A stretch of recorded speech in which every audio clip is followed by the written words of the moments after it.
Hi friends, welcome to Jeeva's garden. பாருங்கள், நம்ம செடியெல்லாம் இன்றைக்கி குளிக்கிறாங்க. நமக்கு எப்படி குளுமையாக இருக்கணுமோ உடம்பு, அதே போல் நம்ம செடியும் குளுமையாக இருக்கணும்.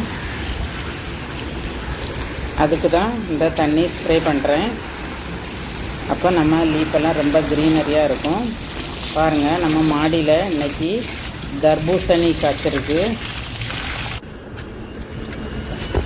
பாருங்கள், எவ்வளோ அழகாக காய்ச்சிருக்கு பாருங்கள். நிறைய பிஞ்சு விட்டுருக்கு, பூ வந்திருக்கு. இதை சாப்பிட்டா நம்ம ரொம்ப சில்லாக இருக்கும். நல்ல ஹெல்த்தியாக பாட்டிங் மிக்ஸ் கொடுங்க. என்னோடய வீடியோ பார்த்து லிக்விட் ஃபர்டிலைசர் கொடுங்க. அப்படின்னா நம்ம கார்டன் எப்போவுமே க்ரீனரியாக இருக்கும். இது எனக்கு செகண்ட் டைம் காய்ச்சிருக்கு. பாருங்கள், சின்ன பிஞ்சு விட்டுருக்கு பாருங்கள். அதுக்கு பிறகு பூவும் வந்துருக்கு. இந்த வீடியோ பிடிச்சிருந்துன்னா லைக் பண்ணுங்கள், ஷேர் பண்ணுங்கள், சப்ஸ்கிரைப் பண்ணுங்கள். தேங்க்யூ.